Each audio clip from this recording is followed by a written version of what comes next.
Bonjour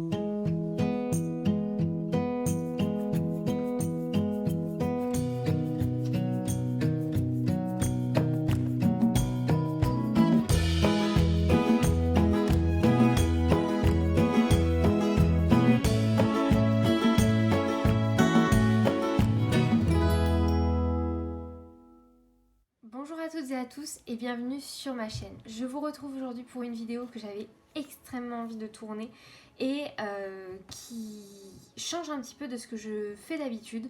Généralement je suis beaucoup dans les teintes rose, pastel, douce, et là on va se retrouver pour quelque chose de beaucoup plus vintage. Et j'adore le rendu, je suis trop contente de ce que ça peut rendre. On va faire ensemble une sorte de junk journal, une sorte de petit traveler.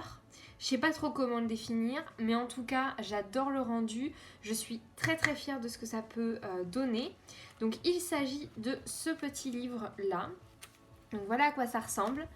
C'est assez simple vu de l'extérieur.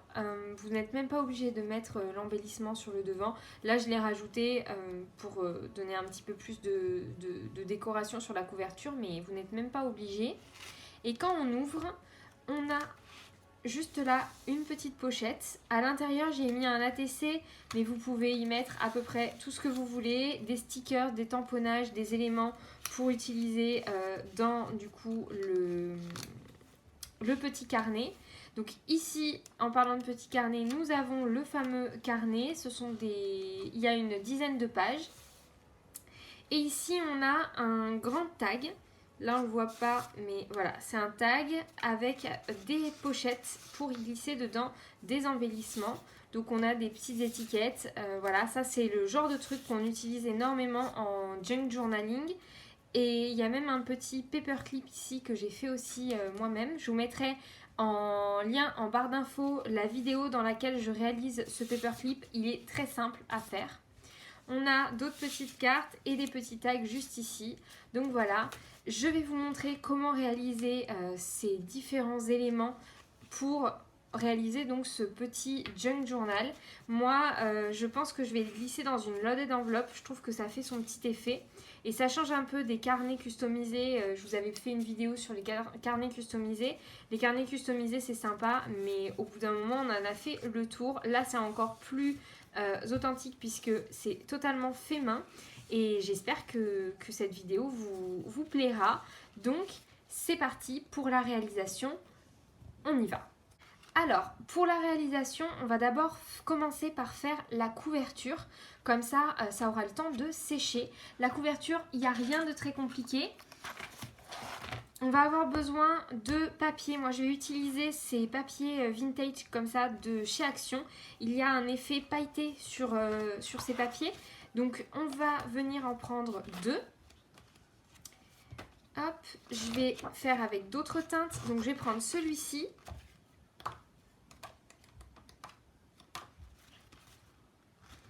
Et celui-ci. Et je vais venir tout simplement les coller entre eux.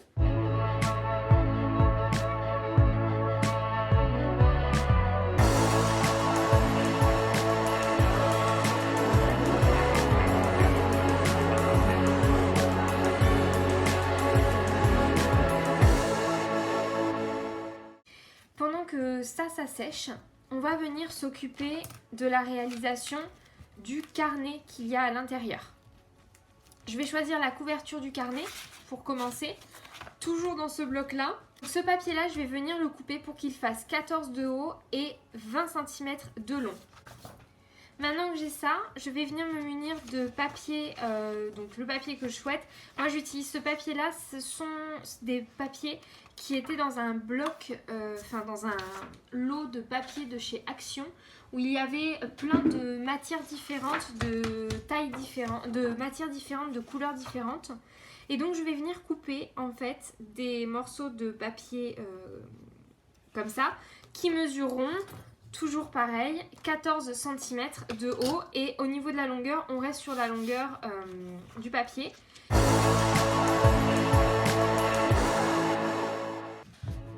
Donc j'ai mes pages, ma couverture,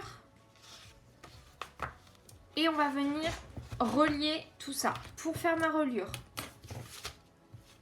je vais avoir besoin d'une grosse aiguille. Donc moi j'utilise des aiguilles pour faire de la broderie parce que je trouve que c'est le mieux. Je n'ai pas de matériel pour faire les reliures. Si vous en avez, n'hésitez pas à l'utiliser. Moi, je vais vous montrer une technique que j'utilise depuis des années et qui fonctionne très très bien. J'utilise un tapis de souris. Les tapis de souris, c'est assez mou. L'aiguille, elle peut s'enfoncer à l'intérieur et ça permet de faire les reliures de manière très très pratique, vous allez voir. Donc, pour commencer, on va venir plier en deux absolument tous nos papiers.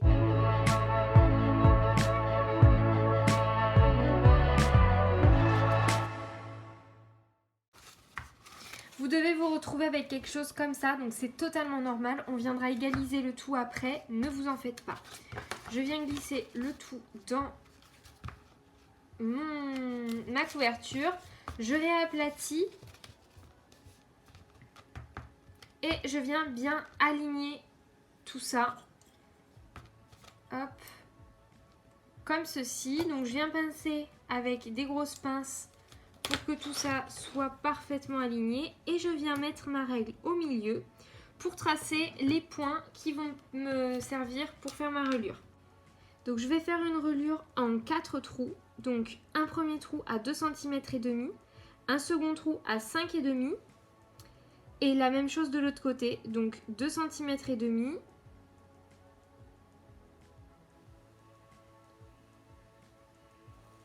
et un troisième à 5,5 cm. On va venir perforer avec notre aiguille sur notre tapis de souris.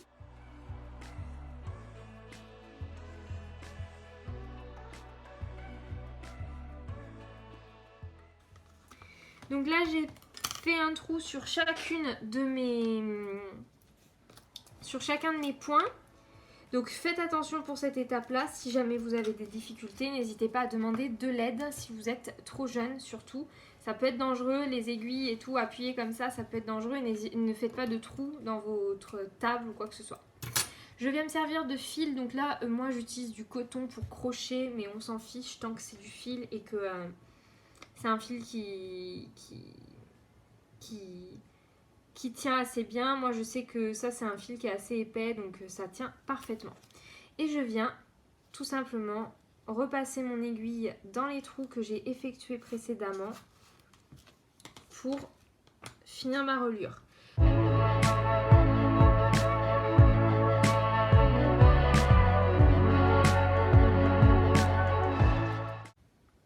Une fois que ça est fait, vous avez deux options. Soit vous venez attacher ensemble les deux nœuds comme ceci. Mais moi je trouve que c'est un peu dangereux parce que vous risquez d'avoir vraiment du jeu au niveau de votre reliure. Moi ce que j'aime bien faire, c'est tout simplement faire des nœuds à chaque extrémité comme ceci. Pour que le nœud soit parfaitement collé au livre, je fais ma boucle de nœud. J'appuie avec mon doigt et je viens tirer en relevant de temps en temps pour m'assurer que ça fonctionne bien. Et là, vous allez voir, votre nœud, il va être au plus proche de la feuille.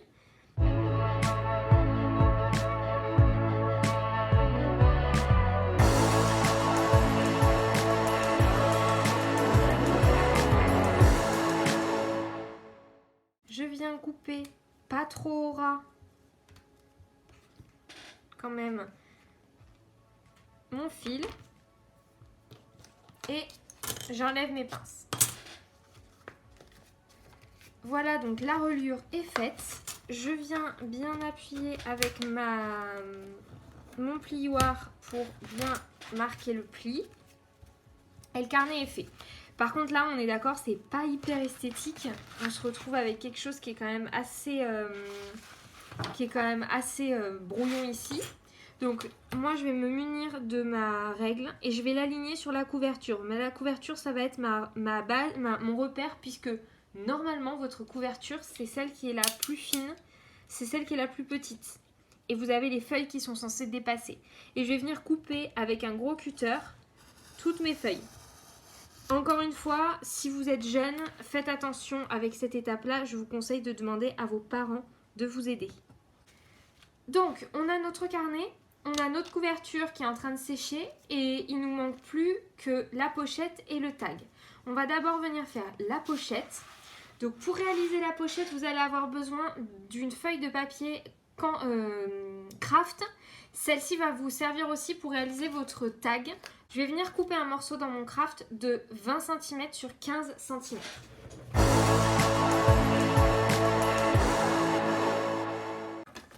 Je vais vous expliquer comment réaliser la pochette vu que ça a coupé. Donc vous avez une feuille de papier qui va mesurer 22,5 sur 15 cm de haut. On va venir plier une première fois à 7 cm du bord et une seconde fois à 17 cm du bord. On vient marquer nos plis. On retourne sur la partie qui mesure 15 cm. On va venir plier une première fois à 2,5, une seconde fois à 12,5. Je vais venir couper cette partie-là, celle-ci et celle-ci. Maintenant, on va venir assembler la pochette. On rabat les deux plis comme ceci. On va venir mettre de la colle sur ce rabat-là et rabattre comme ceci.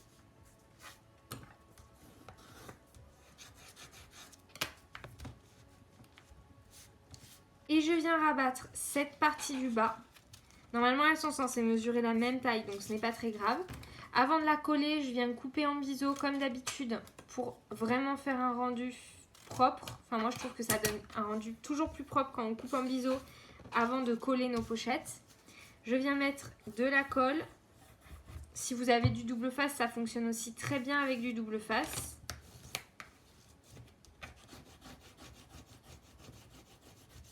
Et je viens appuyer avec mon plioir pour bien que ça adhère. Je vais venir couper cette partie-là en biseau aussi.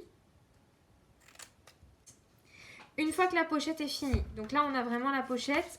Si on rabat cette partie-là, ça nous fait notre pochette. Je suis venue couper dans du papier du bloc Soft Botanique 2 morceaux.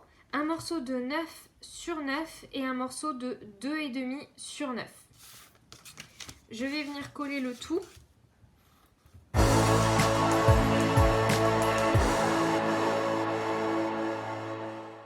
Pour la fermer, j'utilise un petit bloc de mousse 3D que je mets sur cette partie-là. Et comme ça, c'est bien collé et en même temps, ça s'ouvre quand même assez facilement. Et le pouvoir adhésif de ces petites carrés de mousse 3D est assez efficace. Donc là, on commence à avoir les éléments du petit carnet qui commence à petit s'accumuler et se former. On va venir faire la dernière partie qui est le tag que l'on trouve ici. Je vais venir prendre un morceau de papier. Cette fois-ci, je vais essayer d'utiliser un peu les chutes de papier que j'ai. Donc là, j'ai pris un morceau de papier qui mesure 8 cm de large. Et en hauteur, il va mesurer... Et en hauteur, il va mesurer 14 cm.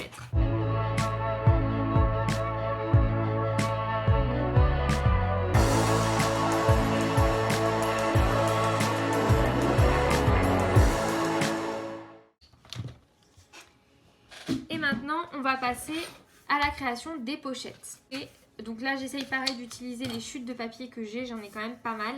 Je vais venir découper des morceaux qui vont mesurer 8 de large et en hauteur, je vais varier. Je viens de terminer de coller le tag, donc j'y ai collé de la colle sur les contours de chaque morceau de papier pour pouvoir créer ces petites pochettes à l'intérieur.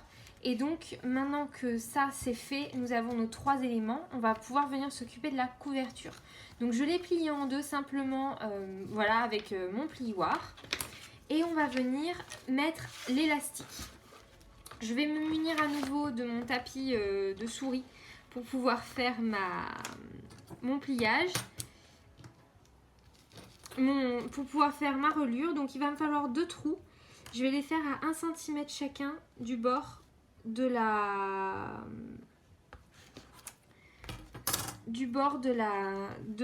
couverture au niveau du milieu. Je viens utiliser un cutter pour faire mes trous. Si vous avez de quoi faire de mettre des œillets, ça serait le top. Moi je n'en ai pas, donc je fais un peu du bidouillage.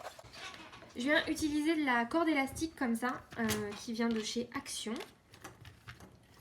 Et je vais venir en prendre un morceau. Donc pour voir la taille que vous avez besoin, il suffit d'enrouler autour de votre couverture. Et une fois que vous avez fait le tour, vous coupez un petit peu plus histoire d'être large et ça suffit. Maintenant, on va venir passer la corde à l'intérieur. Pour ça, je veux que l'extérieur, il n'y ait pas de nœud et que le nœud soit situé à l'intérieur pour qu'il soit caché.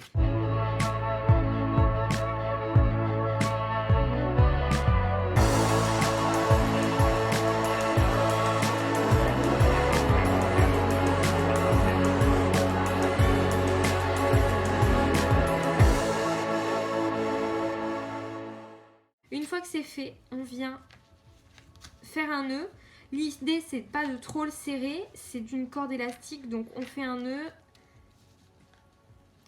Voilà, il faut que ça puisse tenir le carnet à l'intérieur sans que ça soit non plus trop excessif au niveau de la tension. Une fois que ça c'est réalisé, on vient couper la corde élastique qui est en trop. Et notre élastique est réalisé. On va pouvoir y glisser à l'intérieur le carnet comme ceci. Une fois que ça c'est fait, on va venir installer simplement nos deux éléments. Moi j'utilise des petits points de colle adhésif comme celle-ci.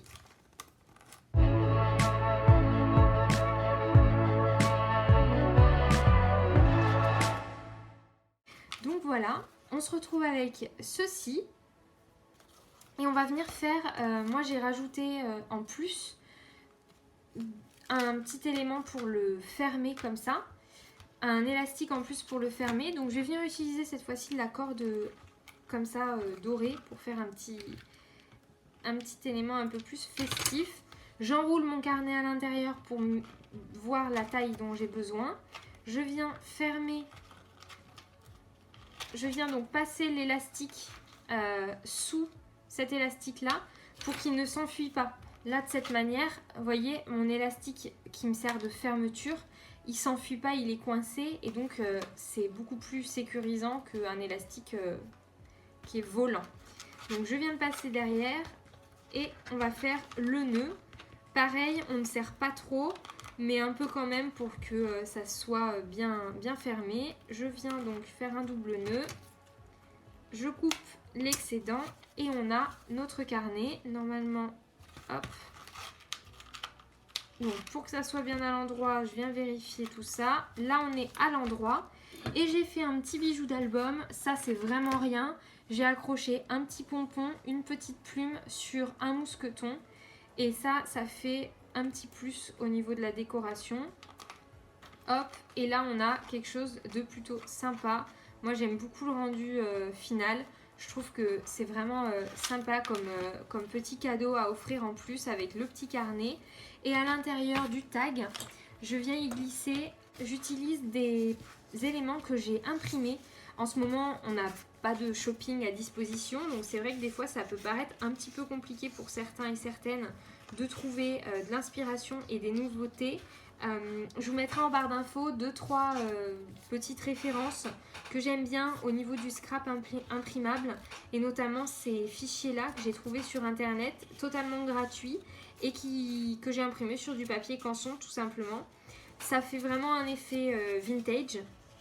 Là on est vraiment sur un petit projet voilà, un petit projet vintage vraiment junk journal, mais moi j'aime vraiment le style, je trouve que c'est vraiment très sympa et ça fait toujours son petit effet dans une lodette par exemple, ça marche toujours. Donc voilà pour la création de ces petits travelers, j'espère que ça vous aura plu, je vous souhaite une bonne fin de journée, scrapez bien et à très bientôt.